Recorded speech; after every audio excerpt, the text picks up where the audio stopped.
Okay, looks like we are live. Well, hello everyone. I haven't been live in just a little bit here. We're live on Facebook and YouTube, and then now we're going live on Instagram.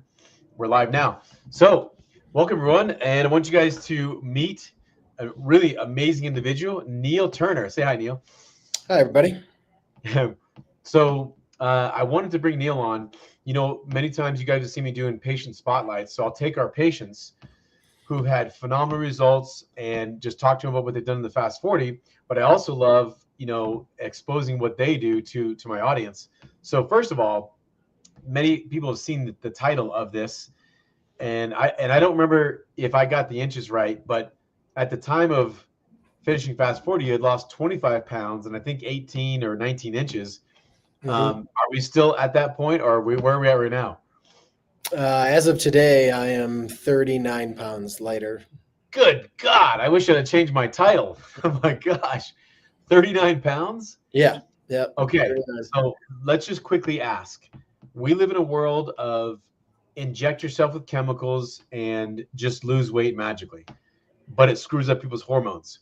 How the heck did you lose 39 pounds? And did you just chemically induce yourself and inject yourself to do it? Yeah, lots of chemical vegetables and protein and some fruit. Yeah, that was about it. Yeah. And did you starve yourself to lose the weight? No. In fact, in the beginning, it was a little more challenging. I wasn't eating enough. But as I dialed that in the course of maybe 3 or 4 days, I was eating plenty. In fact, I couldn't ever eat all of the food at the same time. I had to always eat my fruit an hour and a half later or something like that. Yeah. So would you tell, for people watching, can you just break down, like, how did you lose that? How did you lose that weight? Because you've been through some weight loss stuff before this. Like, what was different about what you've done previously? Yeah, I probably have done any number of things that people are familiar with, but I also grew up as a wrestler and a football player, and I lost a lot of weight as a wrestler. None of it was ever healthy, so I would drop weight, starve, and ultimately start eating more, gain weight, whatever food I could eat. And that sort of carried through my adult life, and I found this yo-yo effect. Long story short, though, I ended up finding this opportunity to go through the Fast 40 after just having no success whatsoever with anything that I was trying. Juice fasts, starvation diets, all essentially is what I was doing. And one thing led to another, and I started following the Fast 40 program. It was fairly straightforward and not much to adjust to. I think when it was all said and done, it was just the initial understanding of how things worked. And then I found a groove. But I really just ate as I was supposed to, on time, and the same sort of protein, vegetable, fruit every day for, well, I'm at 97 days right now. And I still eat pretty much the same stuff Yeah, over and over again. Yeah. that's beautiful. So for people to hear this, just to confirm, Neil did not inject himself with harmful chemicals. And that's an important thing to understand. It's almost this uncomfortable thing that's happening in our society now, is when someone loses weight, it's like you must be on some kind of drugs.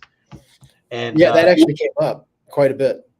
Did it? Tell me, what do you mean? Yeah, it came up just last week, actually. But and it came up Friday. I was at a birthday party, and people hadn't seen me in quite a while, or hadn't seen pictures of me in a while. But I think the first thought a lot of times nowadays is, oh, what Ozempic are you on, or GLP-1 are you on? Is it Ozempic or Wegovy or something like that? I mean, they just automatically go to that. You must be on some sort of medication. And I immediately would say, no, that's not the case at all. I'm actually doing a hormone reset, a metabolism reset. I'm eating plenty of food, and, just kind of walk through the deal. But Right. It's interesting to me to see how quickly people say what they say about GLP-1s, and then how accepted it is. I mean, it's just maybe a year or two, and it was not very good and not accepted and lots of side effects, to now everything's fine and you should be doing that because that's how much weight you lost. Yeah, that's not Yep. And Neil, can I also just say, So I just got off the phone with someone just about an hour ago. She's on GLP-1s, okay, and she's been on them for 6 months. 6 months. How much weight did she lose in 6 months? What do you think? Well, it's a very slow process from what I understand. So my guess is maybe 12 pounds. Good guess. It's about 14 pounds in 6 months. Yeah. So let's put this in perspective. Neil lost 20, 24, 25 pounds in just about the 40 something days. And let's keep in perspective. I think you said you're about 39 pounds down. So that means Neil has been done with our hormone reset, and he's now 50 days out, still losing weight, not starving himself. And this is what the reason I bring this up is the moment someone gets off the injections, they gain all the way back. And so I want to just reiterate this because there is the right way, the sustainable way to do things. It's not easy, but Neil doesn't have to worry. You don't have to worry about gaining this weight back. He's eating enough, eating on time, not starving himself. And so it's really interesting to see how I would put money down right now within 3 to 5 years. We are literally going to look back and think, oh my God, how did we inject ourselves with chemicals to lose weight? And the reason I know this is we already been through this cycle. About 10 years ago, there was an injection called HCG. Mm-hmm. Same process. Everyone was a big fad for years, and then they found it caused breast cancer. Right? You have to wait 5-10 years to find out what it does to the body. So I want to congratulate you. I was going to ask just what changes have you felt physically, mentally, emotionally from losing that much weight and not doing it by starving yourself? Well, that's a long conversation or answer. Yeah, I mean, it's been really surprising in many ways and bolstering some other things that I've had awareness around previously. But I think what the Fast 40 ultimately did is just give me a better understanding of my body. And the weight loss is one thing, that's a byproduct, but the mental capacity that I have now to understand what it is that I was doing, how things were affecting my body, how I felt. I mean, your guidance and the questions that were asked, the sitting with the moments that I was struggling with, whether it's, sugar or cravings or what have you, those things are the lasting effects. Wow. I mean, I took some yoga classes recently, and I've taken some, since I finished the program. But I just keep noticing things when I'm in these classes. And this last class I took, I noticed just how much I could move my body in a way that I couldn't before. I thought I was more flexible. No, it wasn't flexibility. It was I just didn't have this giant cushion holding me up, or I didn't have strain on my body, that prolonged, strain that was preventing me from doing certain things. Wow. Yeah, I mean, it's just been much different. I can walk up and down stairs without breathing heavy. One of my teammates just came in and she's like, there's a big change in you. I think you're going to need new clothes. I'm like a guy that's wearing clothes that don't fit me anymore and a belt that's on its last rung. And, I can't hide it anymore. Everyone's noticing, and, that's a good thing. But, yeah, we'll see. As people continue to see me that haven't seen me in a while, it's an eye opener. Very cool. Very cool. Thanks for sharing that, Neil. And I want to say there's an identity shift. You've been through this before, Neil. And what's really wild is the identity of being the fat guy. That sits there, but now you're not. So I'll watch people just become healthy, lose that much weight, but the identity of the fat guy is still there. And it's almost like it's this process of I'm healthy, I'm fit, I'm not the heavy guy anymore. It's very interesting to watch. And I also want to acknowledge you. So I want to say this because I work with mostly women. We have many men who've gone through this program. Men do great in this program. One of the main reasons that we don't advertise to men is because women in general tend to take action on their health before men do. Mm-hmm. And men will literally wait for a heart attack and still not eat right, and still not stop drinking, and still not stop smoking. I noticed that men are very slow. Now that might seem abrasive, but I've been doing this for 20 years. As a chiropractor, it was the same across the board. Mm. Women take faster action. I think they might listen to their pain. We think we're more tough. We put up with stuff. So I want to acknowledge you, Neil, for jumping in and doing this, because you are like me. Is I already know the short term pain is going to lead to long term pleasure. The short term pleasure is going to lead to long term pain. And so just acknowledging that you're changing the curve for men. Thank you. Yeah. Yeah, for jumping in that. Yeah. So Well, to that point, let me add to that, because that's interesting, point. So I have various guys that, have obviously seen me post and pre, uh, and the sort of challenging conversation comes up around what I've been doing, and then what it would take to do that. Oh, you're not eating that way, or you're not drinking that way. And then what I get to tell them is, honestly, I get headaches now. If I drink more than a beer or more than one drink, I get a headache. And so now I don't even feel like doing it more than I ever did before. It's annoying to me that I wake up and feel not good, to say the least. And then if I eat sugar, like, a birthday party, and I eat some cake, and, Halloween, and I'm having chocolate or something with the kids, and the next day I notice it right away. And then I start noticing, oh, now I have the sort of addictive feeling, the sensation. My brain is saying, you want more of that, don't you? You want more of that, don't you?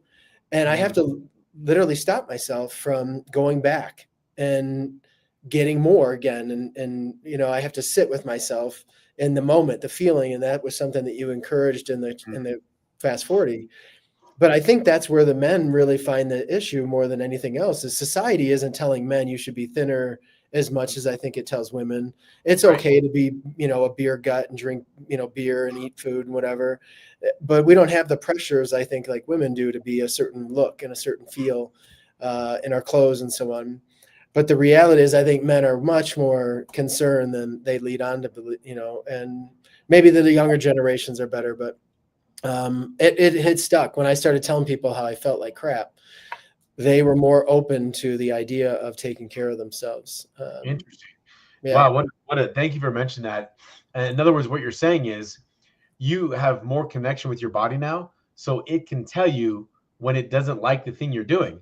How crazy is that? That before, when you're drinking a lot, it doesn't give you a headache. That's dangerous. That your body can't communicate with us anymore.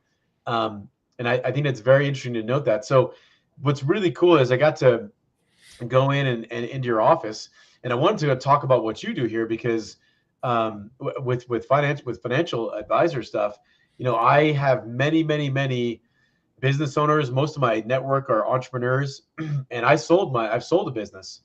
And you'd mentioned what you did, and what I said to you was, "Oh shit, I could have used you a long time ago before I sold my business." So would you just describe what you do? Because I want to. This is an important thing. I've been thinking about this question, and after we chatted about it, and really what I'm doing in the financial space is what a version of what you're doing in the health space. I work with my clients to be financially healthy, financially fit. I take a very holistic approach to their financial world, and I help educate them and coach them, guide them, so that they have an understanding of what it means to be financially healthy, what it means to do certain things that are appropriate for them and where they're at, whether they're a business owner, or they're a family, or an individual. And I take a much more hands-on approach, so that I'm not just talking about investments. And I think most of the people in my business, that's all they really get into with clients, is investments and how to manage those accounts. And while that's important, and I do that, there's so much more to someone's financial world. You have to get to the root of the issue. Why aren't you saving more? Why is your money going here? Why did you grow up the way that you did? And think about money now as an adult. That is a much more deep-rooted sort of conversation that takes a lot more time and effort, and it is going beyond just managing someone's investment accounts.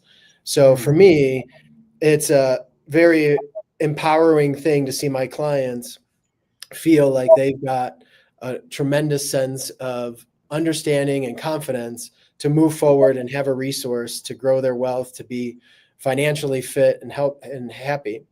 And I would say this: you've never seen a poor person physically healthy.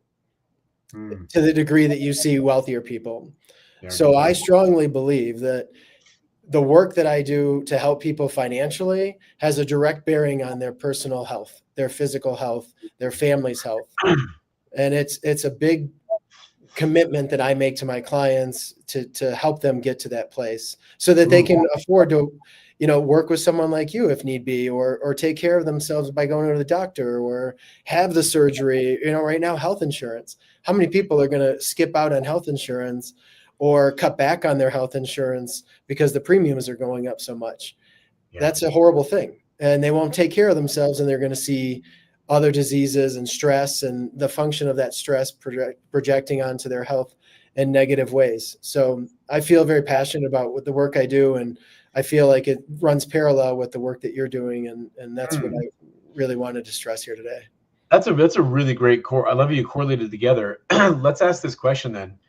You know, who is the ideal client? Meaning, like for me, someone who's got 10 to 30, 40 pounds and can't get it off with diet or exercise is a great client. So like who is your ideal client that you attract and work with?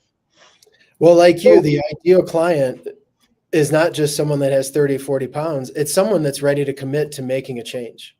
It's someone that's going to say, I could use the resources of a professional, and they are going to pay for those resources, and they are going to do what's needed to do the thing that's going to help them go through the process.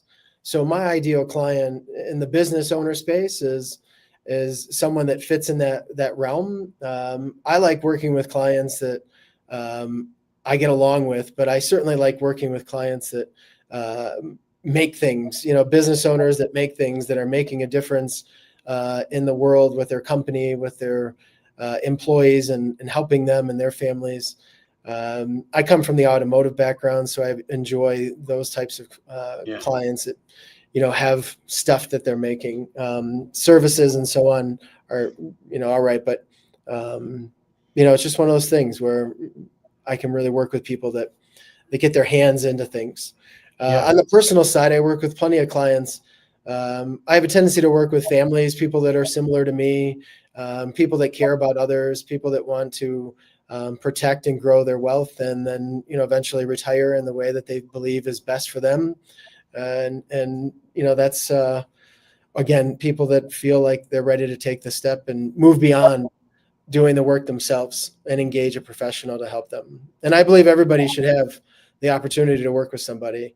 The Yeah. one thing that I do not have is a minimum investable asset sort of conversation with clients. And you hear this a lot from investment advisors.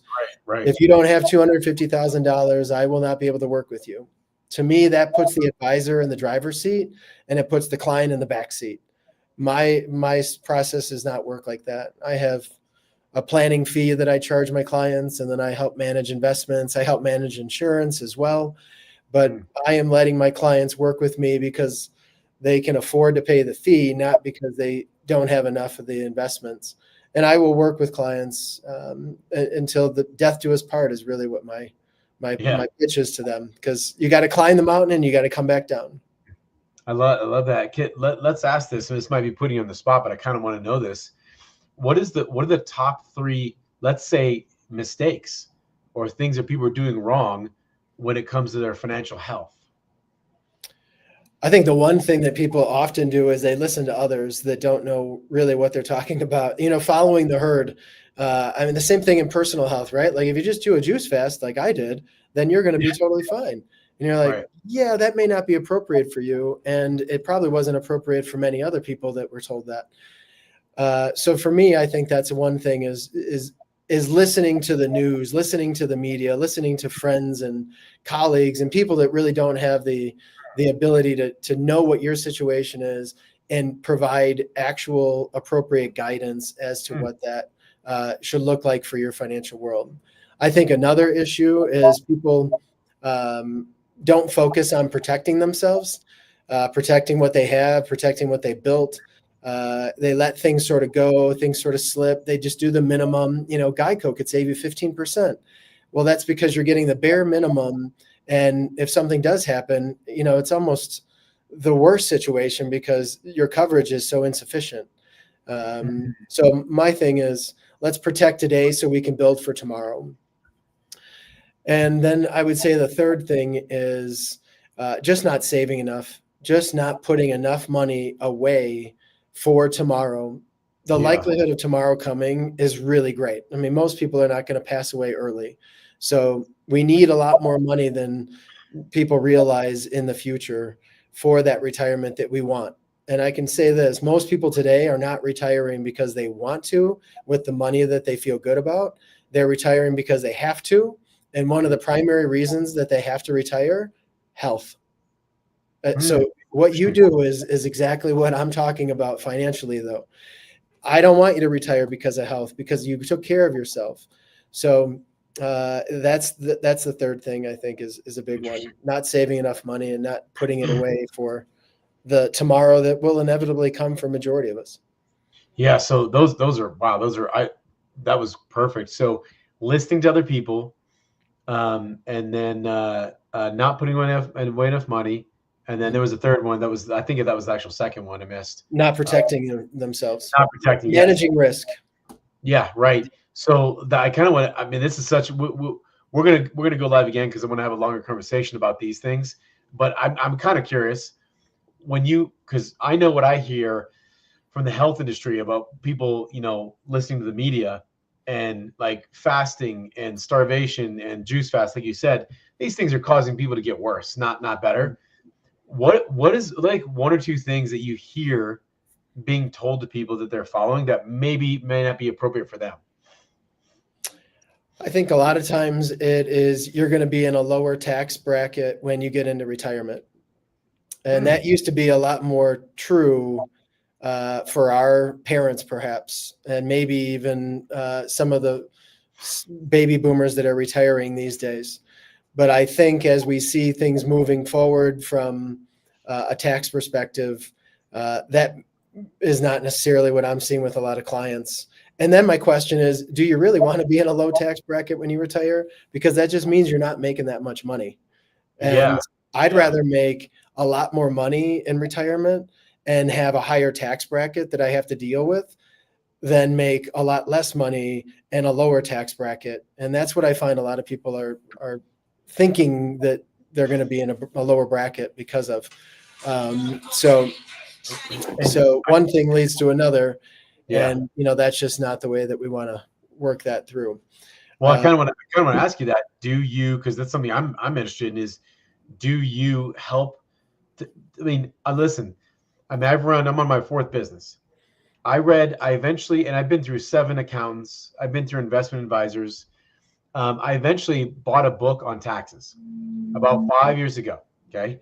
I read this book. Here's what I found out, Neil. The taxes were designed to make you feel small. Even if you stayed up to date with taxes, you'd never understand it all. And that made me feel empowered because I felt stupid. Like I felt dumb when it came to taxes. And for me to kind of understand that was like, oh, it's designed to be confusing. But I would love to know, is that something you help for tax planning and especially from a business standpoint? 100%. One of the major things that we focus on is tax strategies, tax planning. I'm not a CPA, so I work in conjunction with a tax professional, whether it's business owner clients or individuals. But I would stress more and more that taxes are a major consideration, and you have to deal with taxes and the strategies related to them in an earlier stage than when you get to retirement. You can't just wait and then hope that everything's going to work out from a tax perspective. So a plan of hope is never what we want to focus on. So my goal is to always think about the strategies that we can implement today that will have a direct impact on the taxes, mostly for tomorrow, because it's not so much how much you have in retirement, it's about how well you can spend it. And you think about a business owner that sells their business for $10 million, but by the time taxes are done, it's worth $5 million. Yeah. Well, that's not the retirement they wanted. They wanted the $7 or $8 million retirement, but they didn't have a tax conversation. They didn't employ, tax strategists. And then they get to the retirement time, they sell their business, and the party is not what they thought it would be. So Interesting. it's Yeah, a that's big a good factor. point. Well, we're gonna have to have more conversation. We have like just a few minutes. So someone Sure. actually asked a question from Instagram, and I Oh, wanted to wow. see if you have just a minute. Yeah. So she said, I'm a small business owner focusing on scaling my business and picking up additional streams of income. What is a good number for an average family of 4 or 5? There's probably a lot of factors in that, right? Yeah. What is the number supposed to be? A good number of what? I don't know. I think what she means is the good number of, she said, I'm a small business owner, scaling her business, picking up additional streams of income. What's a good number for an average family of 4 or 5? Either she means number of income or number of savings. I think she might be talking about savings. Well, I couldn't say income because that's going to be relative to any, where you live and who you are and what your lifestyle is. But I can tell you this, as far as savings go, I would say if you can save somewhere between 15 and 20% of your gross income, then that has proven over many years now, and what we can project out into the future, to be a good, healthy savings rate.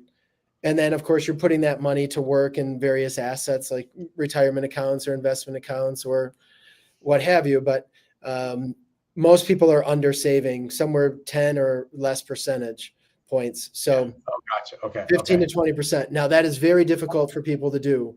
So I would say what I typically tell people is start at a percentage. Percentages are better than a fixed number because as your income varies, so does your percentage. That's a proportion. Yeah. So if you're saving 5% of your income, then the next year save 6%, or 6 months from now save 6%, and just kind of work your way up to see how it goes. Okay. Again, Very it's cool. kind of Yeah. like when you were coaching me. It's like, all right, we'll start by eating this many ounces of food, and then build up and see how that feels, and then build up and see how that feels. Yeah. Good correlation. Well, I know right at about that time, this is really fun. Yeah, I I know like we're it. gonna go live again. I think you're gonna pop my calendar. Let's schedule again. I want to kind of go in depth. Like I love these two areas are such fun areas to talk about, health and money. Like I don't know if there's more. The only other topic that's probably just as powerful is the relationships. But when you don't have your health, I found when I don't have my health, man, you're not really thriving in money or relationships. That's right. But when you don't have money, you're not really thriving in your healthy relationships. So these topics. I don't think it'd be more important topics to chat about. So thanks for coming on, man. I really appreciate you. We're gonna do this again. I think within the next week or so, right? Yeah. We got to put some time on the calendar for that. That's very cool. Thanks so much for being a hunter, man. And let's do this next week. And I think we'll run through the next.